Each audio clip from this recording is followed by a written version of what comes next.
Palabra del Señor. Vamos a orar para entregar este tiempo al Señor. Padre, te damos las gracias en esta mañana que nos regala, Señor, en tu sola misericordia, en tu sola gracia, Señor. Queremos realmente agradecerte por este día de vida y rogarte, Señor, que podamos seguir creciendo en la palabra en esta mañana y seamos orientados y guiados a hacer tu voluntad siempre. En el nombre de Jesús. Amén. Amén. Interesante el relato que se está escuchando ahí al apóstol Pedro, ¿no? Ante una multitud. Y una de las cosas que estaba pensando cuando estaba haciendo el tema es la pregunta, ¿no? Es una pregunta que dice: ¿cuál es la última noticia buena que usted ha difundido? ¿Cuál es la última noticia buena que usted ha difundido? ¿Se acuerda?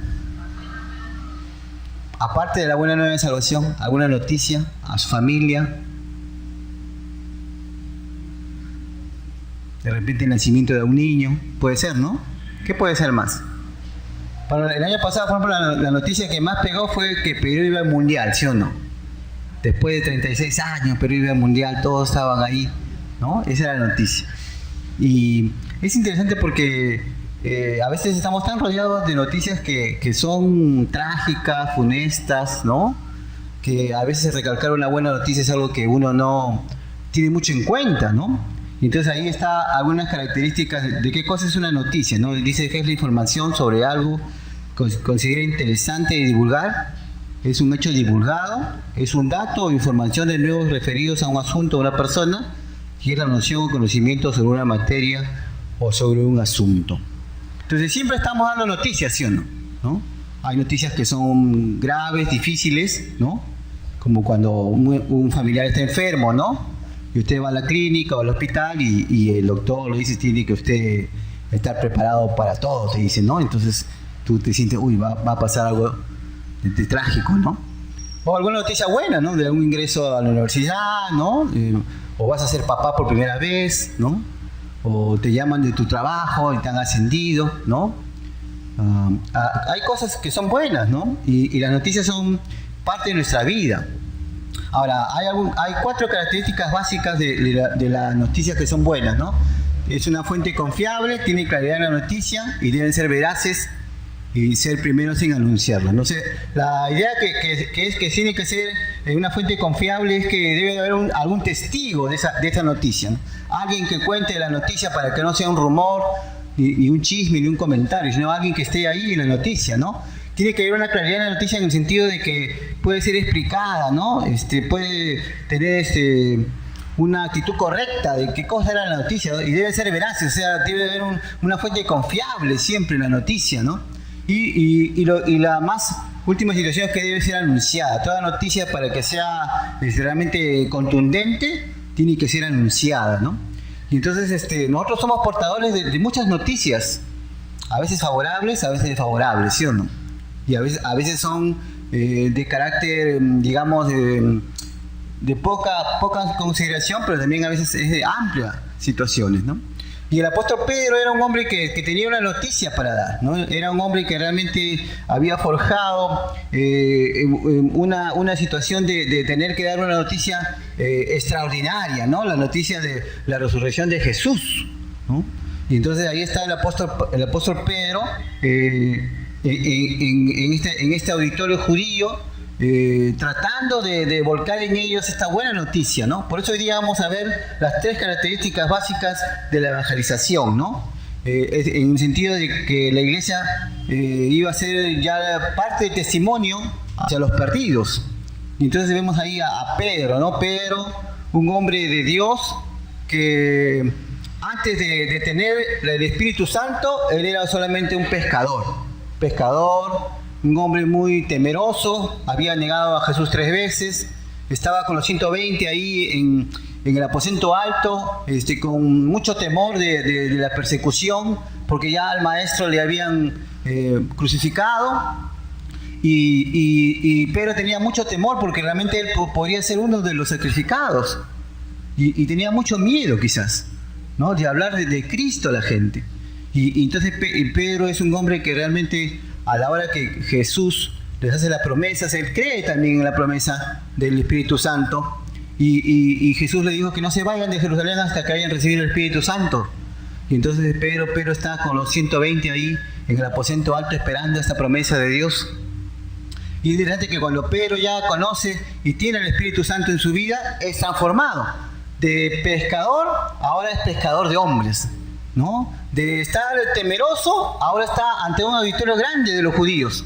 Y es el primero en hablar del Evangelio, ¿no? Y entonces ahí está, en el verso del capítulo 2, del 14 al 21, podemos poner ahí el poder de la evangelización, ¿no? El poder de la evangelización. Es decir, que Pedro estaba en esos momentos explicándole al pueblo la venida del Espíritu Santo, ¿no? Porque esa era la idea, ¿no? La venida del Espíritu Santo, que realmente era lo que estaban esperando todos los discípulos en ese tiempo. Y entonces viene el Espíritu Santo en Hechos 1:8 dice: pero me recibiréis poder cuando haya venido sobre vosotros el Espíritu Santo, y me seréis testigo en Jerusalén, en toda Judea, en Samaria y hasta lo último de la tierra. Y esa era la promesa, ¿no? Recibir el poder, ¿no? Recibir el poder. Y ese poder lo obtuvieron cuando el Espíritu Santo vino por primera vez en un acto histórico en Pentecostés. Pero ahora ese poder tú y yo lo tenemos desde que entregamos nuestra vida a Cristo.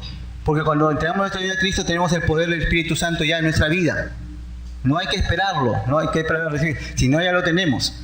Cuando uno recibe al Espíritu Santo, el Espíritu Santo nos bautiza, nos regenera, nos hace morada, nos santifica, nos da el poder para poder hablar de Cristo. Realmente el Espíritu Santo mora en nosotros desde el primer momento en que hemos decidido por Jesucristo. Y tenemos el poder de Dios, ese poder que tuvo Pedro para hablar, ¿no? Y es interesante porque este poder nos lleva a tres cosas fundamentales, ¿no? Es un poder para buscar a los perdidos.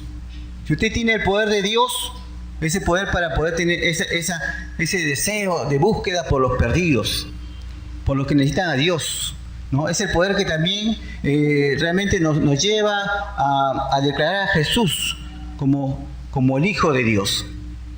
Y este poder también nos lleva a establecer la predicación en todo lugar del mundo.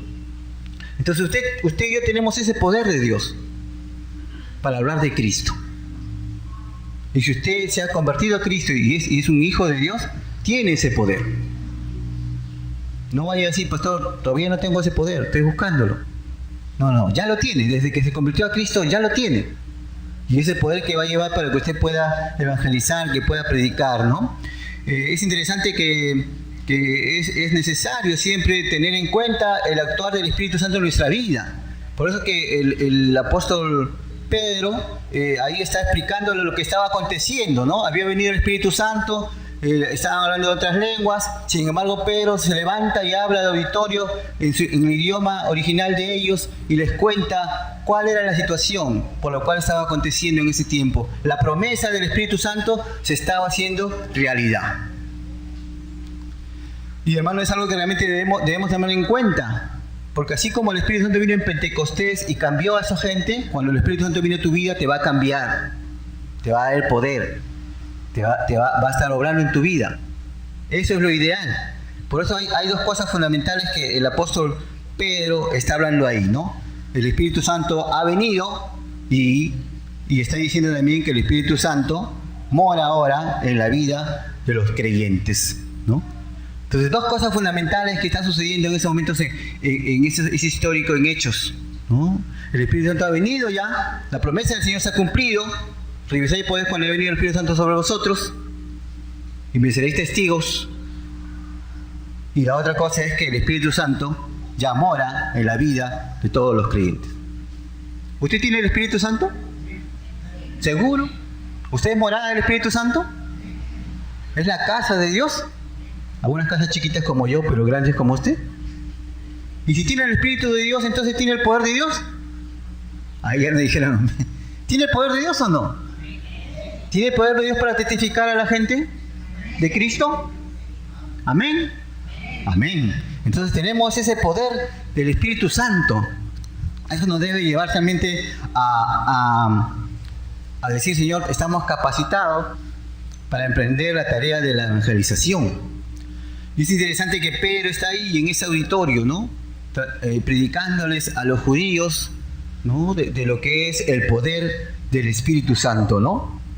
Pero también una de las cosas que Pedro trata de señalar ahí importante a través de David, de Joel, que menciona esas profecías y estos hombres históricos de la Biblia, él está tratando de lo que es la segunda opción, que es la proclamación de la evangelización, ¿no? La proclamación de la evangelización. Y es interesante, ¿no? Porque cuando uno empieza a hablar de Cristo, tiene muchas experiencias, ¿sí o no? Yo recuerdo cuando la primera vez que hablaba de Cristo había venido de un campamento juvenil, ¿no? Cuando uno viene de un campamento viene todo pilas, ¿no? Sino con ganas de quemar al mundo, ¿no? Ya tú eres la antorcha, ¿no? Querías encender a todo el mundo. Y me acuerdo que llegué a la casa y estaban mis 2 hermanos mayores, ¿no? Y me esperaban con varias preguntas filosóficas, teológicas muy profundas, ¿no? Y justo el campamento se había llamado Aprende a pescar en 3 días, ¿no? Y entonces ahí nos daban unas técnicas, nos dieron algunos personajes bíblicos de cómo ellos evangelizaban. Entonces llegué a mi casa, mis hermanos esperaban con las preguntas teológicas, filosóficas. Entonces algunas cosas yo no entendía, no sabía todavía cómo responder. Así le dije, miren, te voy a averiguar, voy a ir a preguntar a mi pastor, porque bueno, uno tiene una pregunta bien al pastor, ¿no? Voy a preguntar al pastor, ¿no? Esto que me estás diciendo. Pero utilicé lo que hizo el ciego Bartimeo, ¿no? Le dije, una cosa sé, que antes era ciego y ahora veo, ¿no? O sea, y le conté a mis hermanos, no tanto respondiéndole a las preguntas filosóficas y teológicas que en ese momento me estaban diciendo, sino compartiendo el cambio de vida que Dios había hecho en mí, ¿no? Y la paz que yo tenía en esos momentos, ¿no? Que yo le dije, hermano, ustedes pueden tener esa paz de Dios. Y le invité a la iglesia, ellos fueron a la iglesia, fueron a la reunión de varones, me acuerdo, y se entregaron a Cristo, ¿no? Por la misericordia de Dios, ¿no? Y mire, yo no sabía mucha teología, no sabía muchas respuestas, solamente tenía este deseo de que también mis hermanos conozcan a Jesús. Y solamente eso fue lo que hice, ¿no? Entonces, la proclamación del Evangelio es algo que realmente tenemos siempre que explicar. Pero Pedro tenía que explicar algo contundente, de que Jesús estaba vivo. Esa era la noticia importante. Era la noticia buena que Pedro quería darle a la gente. Jesús había resucitado. Había estado muerto, había resucitado, pero que también vendría por segunda vez.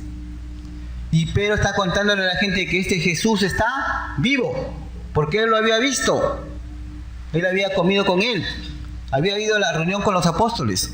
Entonces, es interesante, ¿no? Y 1 Corintios 15:20 dice, pero lo cierto es que Cristo ha resucitado. Él es el primer fruto de la cosecha, ha sido el primero en resucitar, así como por causa de un hombre vino la muerte, también por causa de un hombre vino la resurrección de los muertos, ¿no?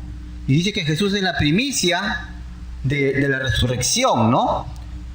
Aunque Él no fue el primero en resucitar. ¿Quién resucitó antes que Jesús? Lázaro, ¿no? Y otros, ¿no? ¿Sí o no? Otros. Pero Jesús fue el único que resucitó para nunca morir. Él no volvió a morir. Lázaro resucitó, correcto, pero tuvo que experimentar la muerte como humano. Pero Jesús no, Jesús resucitó al tercer día, como Él lo había dicho. Es una noticia estupenda, ¿sí o no?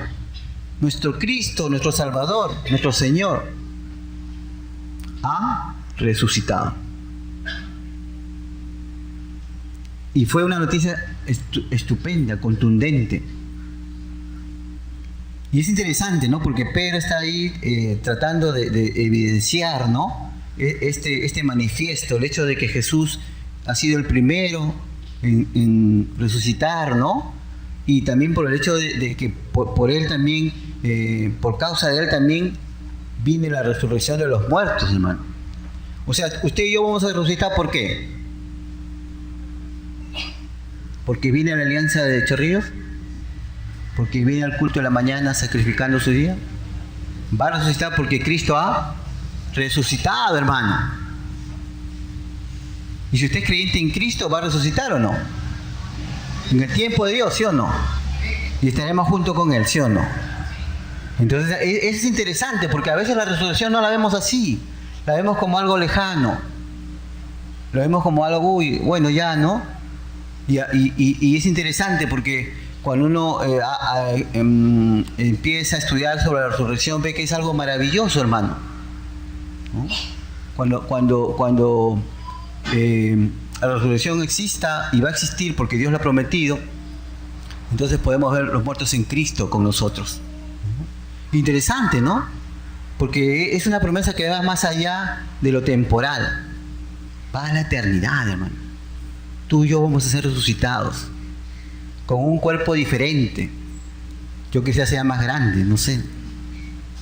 No sé cómo seremos, pero sí sé que vamos a resucitar, porque Jesús resucitó o no, y fue a los apóstoles o no, y Tomás tocó sus heridas o no, comió con ellos o no. Y es interesante porque esto de la resurrección debería llevarnos más bien a una connotación de esperanza, de gloria, de decir, Señor, gracias por esa gran maravilla, porque ahora tengo vida eterna, porque sé que voy a resucitar en el tiempo de Dios, ¿no? Y es interesante porque entonces el apóstol trata de evidenciar esto de que Jesús había resucitado, ¿no? Y que Jesús era el Mesías prometido de ellos, ¿no? Jesús había resucitado y Jesús era el Mesías prometido por ellos. Entonces él está diciendo a las personas, miren, Jesús ha resucitado. ¿Correcto o no? ¿No? Pero Jesús no solamente ha resucitado, sino que es el Mesías prometido para ustedes. Porque todos ellos esperaban un Mesías, un Salvador, un líder. Pero ellos esperaban un líder político que los sacara de la opresión romana. Pero Jesús le dio una libertad, pero no una libertad física, sino una libertad espiritual. Jesús es el Mesías, el Cristo, prometido por Dios para su pueblo. Y para nosotros mismos también. Él dice que vino a dar libertad a los cautivos, ¿no? Vino realmente a socorrer esa situación espiritual que el humano vive sin Dios. Eso vino a ser Jesús. Y cuando Jesús resucita, Él demuestra que venció la muerte, ¿o no? Venció la muerte, hermano. La muerte antes era nuestra opresión, era realmente algo invencible, pero Jesús vence a la muerte. Y venció a la muerte y por tanto Él puede ofrecer esta vida eterna. Y la resurrección de Cristo también confirma la verdad de las Escrituras, porque hablaban de un Salvador, hablaban de un Mesías, hablaban de alguien que realmente iba a cumplir la demanda de Dios. Y Jesús no solamente a la hora de la resurrección, también Él prueba que es el Hijo de Dios. Y también Él también en la resurrección Jesús nos da la esperanza de vida. Porque si solamente pensamos en el hoy y en este mundo y no pensamos que Cristo ha resucitado, vana sería nuestra predicación. Hermano, ¿Jesús ha resucitado o no? ¿Ha resucitado o no? ¿Está aquí o no? Él dijo que no estaban dos o más reunidos en su nombre. Él estaba en medio de ellos. Y Jesús conoce cada uno de ustedes y su pensamiento. ¿Sabe si está aquí o está en otro lugar? ¿Sabe si está pensando en algo ahorita o está fuera de aquí? Pero Jesús realmente nos da la esperanza de vida, ¿no? Y también sabemos que si Jesús ha resucitado, entonces nosotros también resucitaremos con Él. Eso debe llenarnos de gozo, de alegría. Saber que nuestra esperanza no solamente está aquí, sino está en la eternidad, hermano. Y que Dios por su misericordia nos hace vivir cada día. Usted ha abierto sus ojos por la misericordia de Dios hoy día. Y está aquí por la misericordia de Dios. Pero nosotros somos trascendentes porque tenemos la vida eterna ya. Y vamos a resucitar juntamente con Dios. Porque así dice su palabra. Así dice su palabra, ¿no? Y realmente el apóstol Pedro trataba de evidenciar a través del profeta David y de Joel la forma como es que Dios había actuado en la persona de Jesús, ¿no? El testimonio de Él, ¿no? Y la idea de la presencia del Espíritu Santo, que es una forma de evidenciar también la resurrección de Cristo, ¿no? Entonces, él está diciendo al auditorio, este auditorio judío, este auditorio tradicionalista, ¿no? Jesús ha resucitado. Y esa debería ser nuestra noticia buena. Deberíamos realmente abocarnos a que la gente conozca la buena noticia. Que Cristo ha muerto, ha resucitado, pero también que viene por segunda vez. No se alegran, pero viene de todas maneras. Así usted se alegre o alegre, Él va a venir porque Él lo ha prometido. Y Él vendrá por sus hijos, ¿no? Y ahí está también el propósito también de la evangelización, ¿no? El tercer punto que vemos es el propósito de la evangelización. Pedro estaba explicando a la gente lo sucedido, ¿no? Que era salvar a los pecadores. Salvar a los pecadores, ¿no? Y el propósito de la evangelización es el propósito de la iglesia, hermano. A veces estamos tan abocados, he visto en otros lugares, aquí no, en Chorrillos no he visto eso, pero en otras iglesias he visto que a veces estamos abocados en querer mejorar la iglesia, en el trato, en la situación, en decir, pastor, así debe ser, hermano, así debe ser, a mí me han enseñado así. Pero estamos olvidando algo básico, hermano, que nosotros somos sal y luz de la tierra. Que estamos llamados a predicar. Si gastáramos todo el esfuerzo que a veces hacemos en criticar algo o tratar de cambiar algo en la iglesia y hiciéramos todo ese esfuerzo por evangelizar en toda la creatividad que nos ha dado, sería otra cosa la iglesia. Si gastáramos toda nuestra fuerza, todo nuestro empeño en ganar a alguien para Cristo, sería otra cosa la iglesia. Y entonces ahí está el apóstol Pedro con el propósito de evangelización. Y Pedro está tratando de explicar lo sucedido, ¿no? Porque cuando el Espíritu Santo llega y empiezan a hablar en otras lenguas, estaban hablando también el plan de salvación para ellos, ¿no? Estaban hablando de la importancia de Cristo para ellos. Y entonces está hablando de la idea de salvar a los pecadores. Esa era la intención del Espíritu Santo, salvar a los pecadores. Porque dice que el Espíritu Santo convence de pecado, de justicia y de juicio. A nosotros nos toca hablar de Cristo, hermano, nada más. Si tú hablas de Cristo, Dios te va a usar. Dios va a usar tu palabra. Dios va a usar lo que tú estás hablando. Porque tú y yo, como dice 2 de Corintios 5:20, dice, somos embajadores de Cristo, ¿no? Así que somos embajadores en nombre de Cristo, como si Dios rogase por medio de nosotros, o rogamos en nombre de Dios, reconciliados con Dios. Hermano, la gente, nuestros amigos, familiares, vecinos, amigos, están lejos de Dios. Están peleados con Dios. Dice la Biblia que si no conocemos a Cristo, somos enemigos de Dios. O sea, se ha quebrantado esa unión que su creación tiene con su Creador. Está rota. Y entonces hay que reconciliarnos. Hay que volver a Cristo. Y un embajador es un representante oficial de otro país. Usted es el embajador de Cristo donde está, ¿no? Usted, ¿no?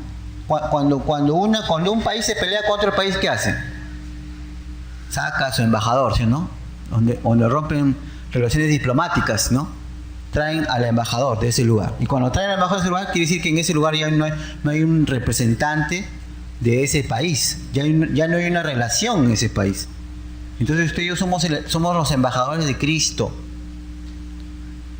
Usted es el representante de Cristo, no es el Papa, ¿no? Pero es el representante de Cristo donde está, con su familia, con sus compañeros de trabajo, de estudio, en la calle. Usted es el embajador de Cristo. Y nuestra tarea fundamental como embajadores es evidenciar el mensaje de reconciliación al mundo.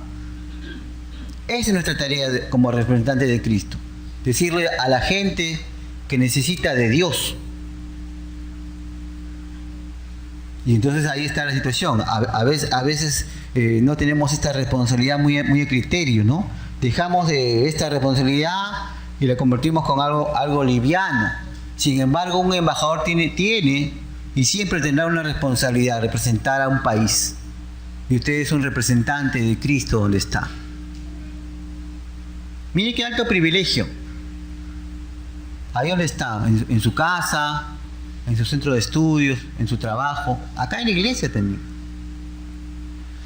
Y siempre con la única idea de presentar a Cristo a las personas que necesitan de Dios, ¿no? Y es interesante que la tarea de Pedro era la tarea de la evangelización, ¿no? Era brindar la oportunidad de salvar a los pecadores, ¿no? Y la evangelización nos permitía, dice, la oportunidad de creer en Cristo y ser salvos, ¿no? Entonces, esas son dos cosas fundamentales que el apóstol Pedro está evidenciando, ¿no? La evangelización nos brinda la oportunidad de salvar a los pecadores, y la evangelización nos brinda la oportunidad de creer en Cristo y ser salvos. Entonces, la evangelización es la llave, la oportunidad, es el camino para que la gente pueda ser salva, para que la gente pueda realmente reconocer su pecado, ¿no? Y es necesario siempre hacer eso, ¿no? Para que podamos también ver esto, y realmente es algo importante en nuestra vida siempre poder conocer a Cristo, ¿no? Y es interesante que en el verso 36 dice: sepa pues ciertamente toda la casa de Israel que este Jesús a quien vosotros crucificasteis, Dios le ha hecho Señor y Cristo. Dice: al oír esto se compungieron de corazón y dijeron a Pedro y a los otros apóstoles: varones hermanos, ¿qué haremos? Interesante, ¿no? Porque Pedro está señalándole, ¿no?, cómo ha sido la trascendencia de Jesús. Y cuando él habla que ellos habían realmente crucificado a este Jesús, que realmente es y siempre será el enviado de Dios, dice que ellos se compungieron, ¿no?, al saber que habían crucificado a este Señor y Salvador. Y es interesante, ¿no?, porque en cierta manera siempre la tarea de la evangelización es algo importante en nuestra vida, ¿no? Y es interesante lo que usted pueda compartir de la palabra de Dios siempre. Yo me acuerdo cuando la primera vez que también estuve ahí evangelizando, me enseñaron las 4 leyes espirituales, ¿no? Las 4 leyes espirituales, y con esas 4 leyes espirituales siempre he podido evangelizar a personas, ¿no? La primera ley es que Dios tiene un plan para su vida, ¿sí o no? ¿Qué cosa es el plan para su vida? Que usted tenga la vida abundante, ¿no? Y después había la otra ley, que era la segunda ley, que es: el hombre tiene un problema, ¿no? ¿Cuál es el problema? El pecado, que lo separa de Dios. Pero sin embargo dice también que Dios tiene un remedio, una solución. La solución es la cruz de Cristo. Y la cuarta ley es la ley de usted tiene una probabilidad, ¿no?, a aceptar a Cristo, ¿no?, decidir por Dios. Y esas 4 cosas fueron fundamentales en mi vida, ¿no? Y con esas 4 leyes pude evangelizar a muchas personas. Y es algo fundamental, siempre saber cómo evangelizar a las personas, cómo llegar a Cristo, ¿no? Y es interesante que el apóstol Pedro está en estos momentos en un auditorio grande, ¿no? Porque finalmente se señala en el verso 41: así que los que recibieron su palabra fueron bautizados y se añadieron aquel día como 3,000 personas. ¿Cuántos son 3,000 personas? ¿Son 10 veces ese auditorio? Poco más, ¿no? Acá entran 200, 180, por lo menos. O sea, 3,000, bueno, 3,000 personas. Imagínense que usted habla de Cristo y se convierte en 3,000 personas. ¿Qué haría usted? Y es interesante, ¿no? Porque ahí la iglesia empieza a funcionar, empieza a crecer, empieza a nacer. Y esta es la primera vez que el apóstol Pedro se levanta y habla de Cristo a las personas. Y es interesante que esa es la tarea de la evangelización. Es algo hermoso, hermano. Es algo que tú y yo debemos disfrutar, que debe ser la parte de nuestra vida. Parte de nuestro ser debería ser compartir siempre la palabra de Dios a alguien. Algo natural debería ser. Y el apóstol Pedro está señalando eso, que debe ser algo natural. Debe ser algo en que tú y yo pongamos todo nuestro ser en eso. Y es interesante que al final el apóstol Pedro, cuando está hablando ya en el tiempo ya final, él habla de lo que es la evangelización y nos detalla la idea de que es necesario que la gente conozca a Jesús. Y al final, en la conclusión, hay un pasaje bíblico también muy interesante que también el apóstol Pedro lo señala, ¿no? El apóstol Pedro ya con el tiempo, ya casi llegando al final de su ministerio, el apóstol Pedro nos hace un llamado, ¿no? Dice, mas vosotros sois, dice, linaje escogido, real sacerdocio, nación santa, pueblo adquirido por Dios, para el que anunciéis, dice, las virtudes de aquel que los llamó a su luz admirable. Dice que más vosotros sois, dice, linaje escogido, ¿no? O sea, quiere decir que usted y yo hemos sido escogidos por Dios. Hemos sido seleccionados por Dios. Hemos tenido el alto privilegio de que Dios nos llame como sus hijos. ¿Correcto o no? Porque esto ha sido por misericordia y por gracia de Dios. Dice que somos linaje escogido. O sea, entre todos, Dios nos ha escogido a nosotros. Interesante, ¿no? A veces soñamos ser parte de algo, ¿sí o no? Y a veces no nos escogen, ¿sí o no? ¿Se acuerdan cuando usted era niño y jugaba su pelota, no? Y formaban los equipos, ¿no? Entonces te escogían, ¿sí o no? Tal César para acá. A mí a veces no me elegían porque era el más pequeño, ¿no? Para jugar pelota, ¿no? El más pequeño no era elegido a veces porque se elegían a los grandes, a los robustos, ¿sí o no? Entonces yo descubrí algo importante. Siempre llevaba mi pelota. Me tenían que escoger. Pero dice que somos linaje escogido. O sea, Dios está escogido, hermano. Dios está escogido. Es algo que tú tienes que tener en cuenta. Dios está escogido. Pero no solamente dice que está escogido, sino dice que eres real sacerdocio. Real sacerdocio. Quiere decir que realmente eres una persona que tienes una ubicación. ¿Saben qué cosa era un sacerdote? Era el que presentaba al pueblo delante de Dios. Era el intercesor. Usted y yo somos llamados a interceder por el pueblo de Dios y por la gente que no conoce a Dios. Porque antes de la evangelización está la oración. Antes de que usted le predique a alguien, tiene que orar. Tiene que clamar por esa persona para que el Espíritu Santo trabaje en ella, para que el Espíritu Santo le convence de pecado, de justicia y de juicio, para que se convierta a Cristo. Tiene que presentarlo delante de Dios. Pero no solamente real sacerdocio, sino dice una nación santa. O sea, quiere decir que hemos sido, la palabra santidad tiene que ver con ser santo, que es la palabra de ser separados. Hemos sido separados para Dios. Somos la pertenencia de Dios. Pero no solamente santa, sino que dice ahí, pueblo adquirido por Dios. O sea, somos su propiedad, ¿no? Somos realmente la pertenencia de Dios. Le pertenecemos a Él. 100%. Todo creyente le pertenece a Dios. Pero ahí está la motivación. ¿Para qué todo esto? Dice, para que anunciéis las virtudes de aquel que os llamó de las tinieblas a su luz admirable. Para proclamar las maravillas de Dios a las personas. Esa es la intención primaria de Dios. Que usted y yo compartamos las maravillas de Dios, compartamos la buena noticia de Dios, compartamos realmente que Cristo ha muerto, ha resucitado y viene por segunda vez. Esa es la buena noticia. Es la buena noticia para ti y la buena noticia para las personas que no conocen a Cristo. Esa es nuestra labor, la labor de la evangelización. Y si Dios te da vida es porque realmente Él quiere que tú seas el portador, el embajador de la buena noticia donde estés. Porque ahí Dios quiere que tú seas realmente la luminaria. Quiere que tú seas esa luz que va a alumbrar. Que va a decir, Cristo está aquí presente. Que va a decir a la gente, usted necesita de Dios. Y así como el apóstol Pedro se paró delante de esa multitud y empezó a hablar.